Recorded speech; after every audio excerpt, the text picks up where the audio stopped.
मैं आपका शिक्षक साथी जे.आर. करेला नमस्ते इंडिया चैनल के अंदर आपका हार्दिक स्वागत और अभिनंदन करता हूं। साथियों, मेरी कोशिश रहती है कि मैं इतिहास, राजनीति विज्ञान, अर्थशास्त्र और गणित से संबंधित विभिन्न प्रतियोगी परीक्षाओं से रिलेटेड टॉपिकों को लेकर के आपके मध्य चर्चा करता रहता हूं। आज का अपना टॉपिक है विभिन्न प्रकार के जो आयताकार और वर्गाकार चौकोर आकृतियां हैं, उन आकृतियों के मध्य में समांतर या अंदर की ओर, बाहर की ओर जो मार्ग बने होते हैं, उन मार्गों का क्षेत्रफल हम कैसे ज्ञात कर सकते हैं। ये विभिन्न परीक्षाओं में पूछे जाने वाले क्वेश्चन है। कक्षा 6, 7, 8, 9, 10 के अंदर ये कोर्स में आए हुए हैं, तो थोड़ा ध्यान से देखेंगे। तो सबसे पहले जैसे मैं आपको बताऊं, ये कोई एक आयताकार पार्क है, ठीक है। ये एक आयताकार पार्क है। इस आयताकार पार्क की लंबाई है वो 20 मीटर है और चौड़ाई है वो 10 मीटर। इस आयताकार पार्क के में लंबाई के समांतर एक मार्ग बना हुआ है। इस मार्ग की चौड़ाई है वो 2 मीटर, ठीक है। तो इस मार्ग का क्षेत्रफल कितना होगा? ये लंबाई के समांतर है, ध्यान रखना, लंबाई के समांतर, लंबाई के समांतर, ठीक है। लंबाई के समांतर मार्ग का क्षेत्रफल, मार्ग का क्षेत्रफल, ठीक है। अब देखो, यहां ध्यान से देखें, ये जो आकृति बन रही है मध्य में, ये किसकी आकृति बन रही है? ये जो मध्य में आकृति बन रही है, ये भी एक आयत की आकृति बन रही है। और आयताकार आकृति का क्षेत्रफल क्या होता है? ये मार्ग है, इस मार्ग का क्षेत्रफल क्या होगा? तो मार्ग का क्षेत्रफल, किसी भी आकृति का क्षेत्रफल ज्ञात करने के लिए सूत्र होता है लंबाई गुणा चौड़ाई, यदि आकृति चौकोर है तो, ठीक है। अब इसमें अगर ये यहां से यहां तक की आयताकार आकृति 20 मीटर लंबी है, तो यहां से यहां भी कितनी होगी? 20 मीटर। तो इसकी लंबाई हो गई 20 मीटर। अब यहां से यहां तक चौड़ाई कितनी है? जितना मार्ग चौड़ा है उतनी चौड़ाई होगी, तो 2 मीटर चौड़ाई।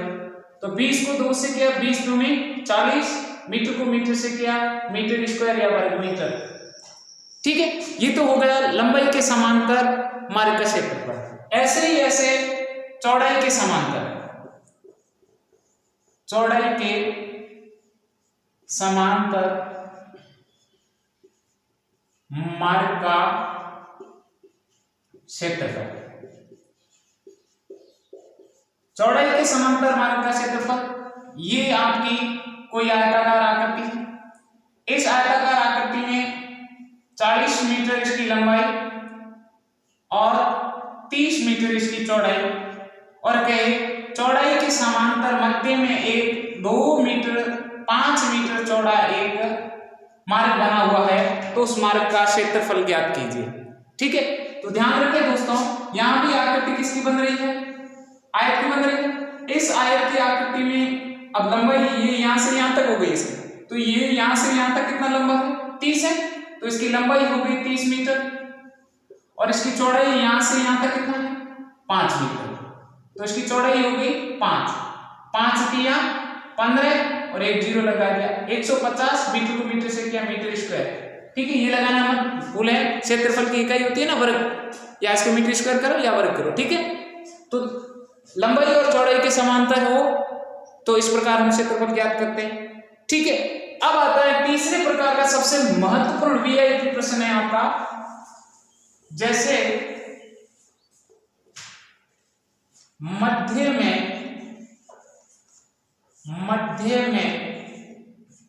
लंबाई व चौड़ाई के समांतर मार्गों का क्षेत्रफल, मार्गों का क्षेत्रफल,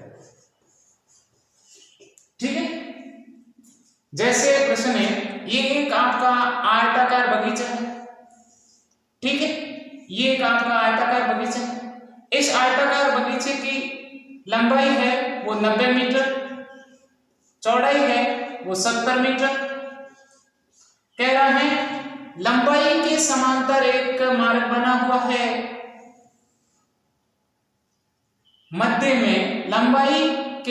लंबाई व चौड़ाई के समांतर एक मार्ग बना हुआ है जिसकी चौड़ाई 10 मीटर है। कितनी है? 10 मीटर। ठीक है, लंबाई और चौड़ाई के समांतर, ये लंबाई के समांतर मार्ग, ये चौड़ाई के समांतर मार्ग। ठीक है, अब कह रहा है ये मार्ग बना हुआ है, इन दोनों मार्गों का क्षेत्रफल क्या होगा? इन दोनों मार्गों का क्षेत्रफल क्या होगा? ठीक है, देखो दोस्तों, मार्गों का क्षेत्रफल देखें। अब देखो ध्यान से, ये आकृति उसमें भी यही देख रहे हो, ये लंबाई के समांतर भाग, इसमें भी आयत की आकृति बन रही है, तो लिखेंगे लंबाई के समांतर मार्ग का क्षेत्रफल। लंबाई के समांतर, ये आयताकार आकृति बन रही है ना, ये इस आयताकार आकृति की लंबाई ये 90 है, तो ये भी यहां से यहां तक कितनी होगी? 90। ठीक है, और इसकी चौड़ाई कितनी होगी? यहां से यहां तक 10, तो ये 10 मीटर। 90 को 1 और 1 2 0, 9 एकम 9, 900 वर्ग मीटर। फिर आता है चौड़ाई के समांतर, चौड़ाई के समांतर मार्ग का क्षेत्रफल। चौड़ाई, ये चौड़ाई के समांतर मार्ग बना हुआ, ये मार्ग भी किसकी आकृति बना रहा है? आयत की बना रहा है। इस आयत की आकृति के अंदर लंबाई कितनी है? अगर ये 70 है तो ये भी यहां से यहां तक कितना होगा? 70 मीटर। चौड़ाई कितनी होगी? यहां से यहां तक 10 मीटर, तो ये 10 मीटर। 1 और 1 2 0, 7 एकम 7, और मीटर को मीटर से किया मीटर स्क्वायर। यानी चौड़ाई के समांतर भाग का मार्ग का क्षेत्रफल कितना हुआ? 700 वर्ग मीटर। अब देखो दोस्तों, यहाँ एक विशेष ध्यान रखने वाली बात यह है कि जो ये आपका मध्य वाला भाग है, दोनों में कॉमन आ गए। जब हमने इधर वाले मार्ग का क्षेत्रफल ज्ञात किया तो भी यूज में आया, इधर वाले में भी किया तो भी यूज में आया, तो इस मध्य भाग का भी क्षेत्रफल ज्ञात करना होगा। मध्य भाग का क्षेत्रफल, मध्य भाग का क्षेत्रफल। मध्य भाग के अंदर ये मध्य भाग में देखो, ये यहां से यहां तक कितना? 10 मीटर, और यहां से यहां 10 मीटर। यानी वर्ग की आकृति बन रही है ना मध्य में, क्योंकि मार्ग इधर से मार्ग 10 मीटर है, इधर से भी 10 मीटर, इधर से भी 10 मीटर, तो ये मार्ग 10 मीटर लंबा और 10 मीटर चौड़ा है, तो 10 को 10 से गुणा किया, 100 वर्ग मीटर। ठीक है, अब देखो कह रहा है दोनों मार्गों का क्षेत्रफल, तो मार्गों का क्षेत्रफल, मार्गों का क्षेत्रफल बराबर लंबाई के समांतर मार्ग का क्षेत्रफल प्लस चौड़ाई के समांतर मार्ग का क्षेत्रफल। इन दोनों को जोड़ देना है, इन दोनों का जोड़ेंगे तो कुल पता लगेगा, लेकिन इसमें ये बार बार यूज हो रहा है इसलिए इसको लेस कर देंगे, माइनस मध्य भाग का क्षेत्रफल। ठीक है, अब घटा दो, लंबाई के समांतर वाले का 900 वर्ग मीटर, चौड़ाई के समांतर वाले का 700 वर्ग मीटर, मध्य भाग का 100 वर्ग मीटर, 900 और 700 1600 वर्ग मीटर, उसमें से 100 कम कर दो 1500 वर्ग मीटर। यानी इन दोनों मार्गों का क्षेत्रफल कितना आएगा? 1500 वर्ग मीटर। ठीक है, कितना आएगा? 1500 वर्ग मीटर आएगा। ये आपको दिखाई दे रहा है?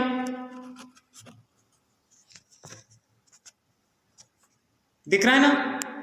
1500 वर्ग मीटर आ रहा है, इसका जो क्षेत्रफल है वो कितना आया मार्गों का? 1500 वर्ग मीटर। अब हम आगे बढ़ते हैं।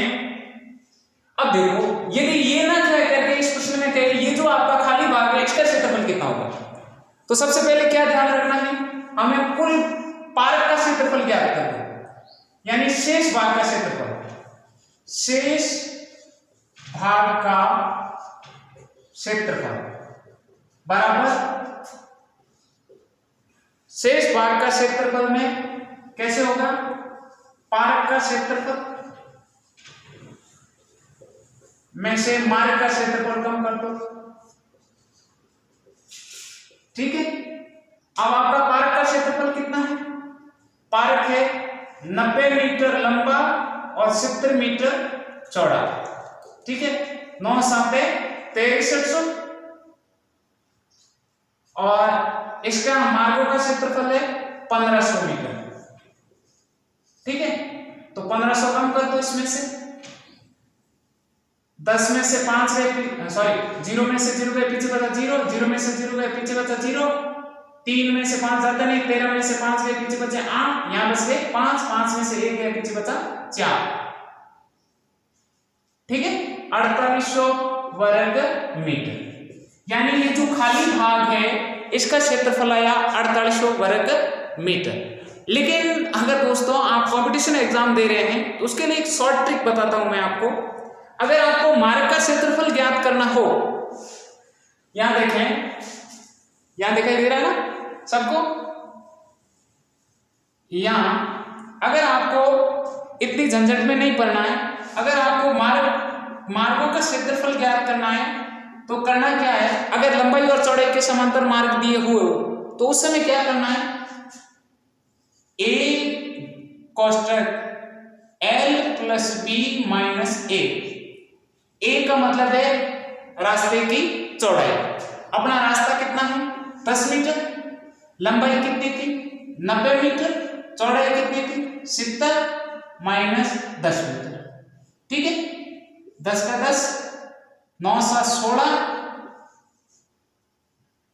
हाँ सॉरी 16, 160 माइनस 10, 160 में से 10 गए 150 इंटू कोष्टक खोलते ही गुणे में बदलो, क्या ध्यान दें, a का मतलब है मार्ग की चौड़ाई, l का मतलब है लंबाई जो 90 मीटर थी हमारी, b का मतलब है चौड़ाई वो 70 मीटर थी, और a तो मैंने बता दिया मार्ग की चौड़ाई, a 10, l हमारा 90, b हमारा 70, 90 और 70 को जोड़ा 160 माइनस 10, 160 में से 10 गए, पहले कोष्टक के अंदर वाली हल होती है पता है ना, तो 160 में से 10 गए पीछे बचा 150, 150 को देख लो 1 0 2 0 लगा दिए, 15 1 15, 1500 वर्ग मीटर। हमने भी ज्ञात किया था उस समय हमारा आया था 1500। ठीक है ना, हमने भी जब ज्ञात किया था तो मार्गों का क्षेत्रफल हमारा आया था 1500 वर्ग मीटर। दिख रहा है ना सबको, ये आपका है शॉर्ट ट्रिक। इस शॉर्ट ट्रिक के द्वारा आप है बड़े से बड़े क्वेश्चन हैं चंद सेकंडों में हल कर सकते। ठीक है ना, इसके द्वारा आप बड़े से बड़े क्वेश्चन चंद सेकंड। सूत्र क्या है, मार्ग की चौड़ाई कोष्टक लंबाई प्लस चौड़ाई माइनस मार्ग की चौड़ाई। सूत्र मार्ग का क्षेत्रफल बराबर मार्ग की चौड़ाई कोष्टक लंबाई प्लस चौड़ाई माइनस मार्ग की चौड़ाई।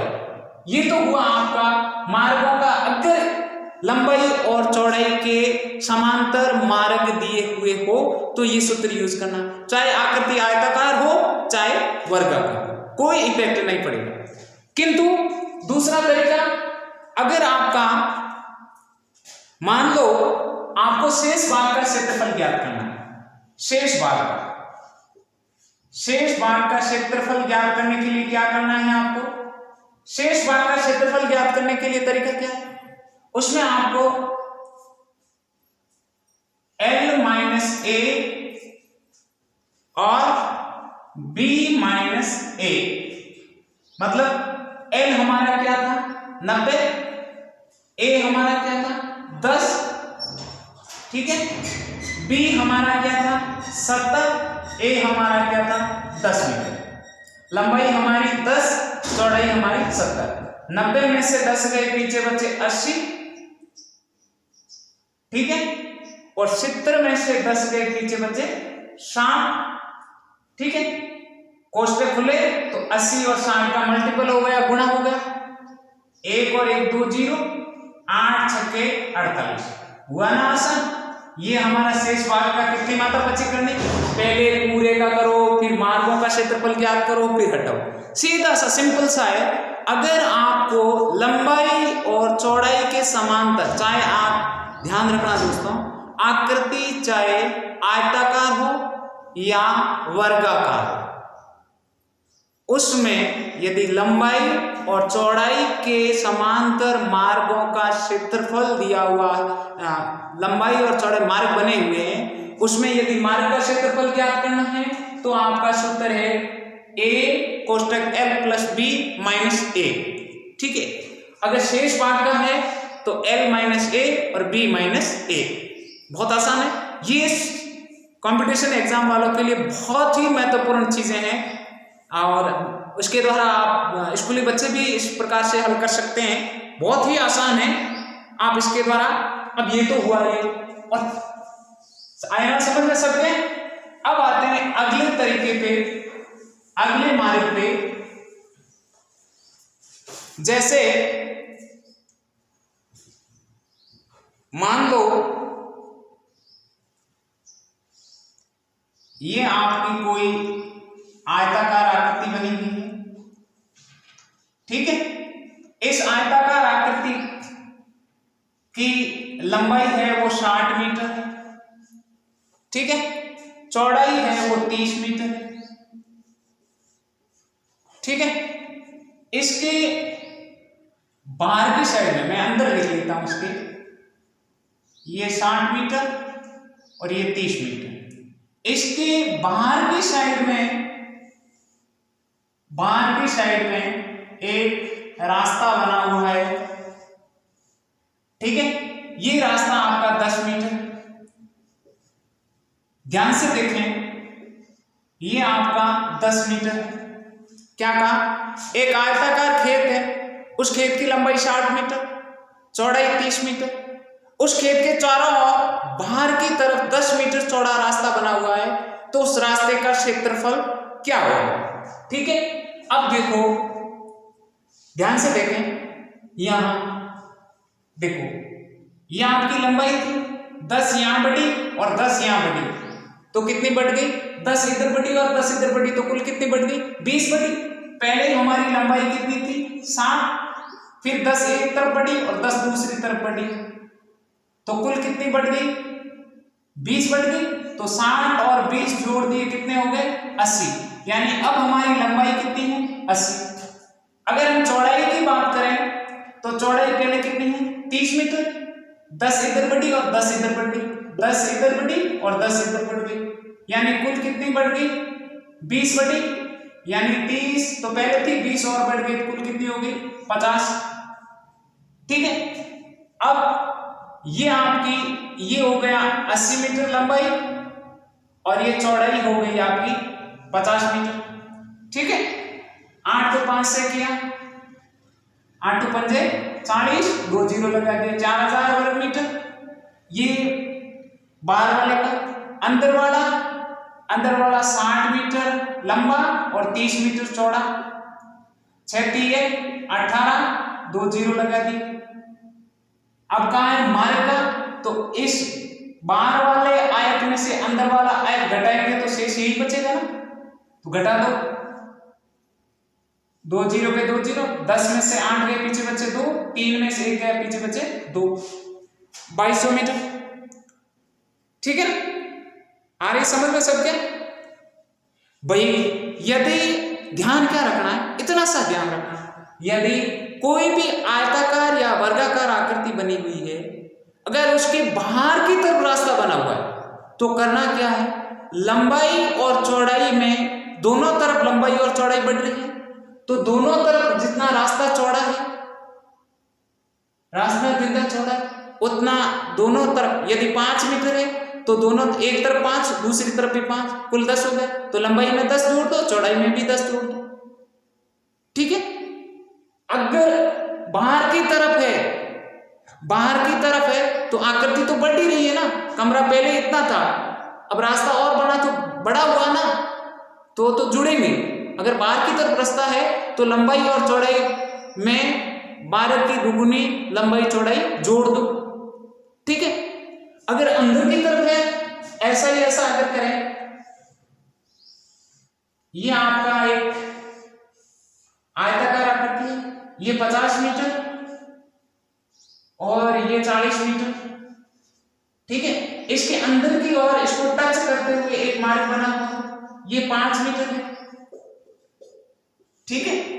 अब करना क्या, अब देखो ये जो बार वाली आकृति है इसका क्षेत्रफल 50 गुना 40 यानी 4 पंजे 20 और 2 जीरो लगाए, यानी बार वाली आकृति का क्षेत्रफल कितना है 40। अब अंदर वाली में देखते हैं। अब देखो पहले यहां से यहां तक 50, 5 इधर चला गया और 5 इधर, यानी 5 और 5 10, यानी पहले 50 थी उसमें से 10 माइनस हो गए, और पहले ये चौड़ाई कितनी थी 40, 5 इधर चला गया और 5 इधर चला गया, यानी 10 इधर भी गए, 50 में से 10 गए पीछे बचे 40, 40 में से 10 गए पीछे बचे 30, 4 दिए 12, ठीक है। अब कम कर दो 22 2000 में से ये बार वाला आयत का क्षेत्रफल करके अंदर वाले आयत के क्षेत्रफल को कम कर दो, पता लग जाएगा। 1 0 1 0 1 0 1 0, 0 में से ज्यादा नहीं, 1 उधर गए 10, 10 में से 2 के पीछे बचे 8, यहाँ 1 में से 1 के पीछे बचे 0, यानी ये जो आपका मार्ग होगा ये कितना होगा 800 वर्ग मीटर, ठीक है ना। आई समझ में सबके, सभी के क्लियर है। ध्यान रखना दोस्तों बहुत ही आसान है। अगर आकृति आयताकार हो चाहे वर्गाकार, अगर आकृति आयताकार या वर्गाकार है उसके बाहर की तरफ मार्ग बना हुआ है तो जितनी मार्ग की चौड़ाई है उसका दुगुना लंबाई में जोड़ दो, उसका दुगुना चौड़ाई में जोड़ दो, फिर बाहर की साइड में से अंदर की साइड वाले का क्षेत्रफल कम कर दो, ये मार्ग का क्षेत्रफल आ जाएगा। अगर बाहर की साइड बना है तो जोड़ो और अंदर की साइड है तो लंबाई चौड़ाई में से घटाओ, ठीक है। बाहर की साइड है तो लंबाई चौड़ाई में दुगुना जोड़ो, रास्ते का दुगुना जोड़ो। अगर अंदर की साइड में है तो लंबाई चौड़ाई का दुगुना रास्ते में लंबाई चौड़ाई में से घटाओ। रास्ते का दुगुना अंदर की तरफ मार्ग है तो रास्ते के जो चौड़ाई है उसके दुगुने को घटाओ, ठीक है, लंबाई और चौड़ाई में से, ठीक है। और जो मैंने ट्रिक बताई थी वो विशेष रूप से याद रखना, a l b minus a, l minus a और b माइनस a, लंबाई माइनस मार्ग की चौड़ाई, चौड़ाई माइनस मार्ग की चौड़ाई, ठीक है। ये तो है शेष भाग का और ये है रास्ते का। ये दोनों फॉर्मूले आप रट लेना, बहुत ही काम के आएंगे। आज का वीडियो आपके लिए कैसा आपको लगा कमेंट करके जरूर बताएं। अगर मेरा जो टॉपिक और पढ़ाने का तरीका आपको अच्छा लगा तो इस वीडियो को ज़्यादा से ज़्यादा शेयर करके सब्सक्राइब करें। जय हिंद, जय भारत।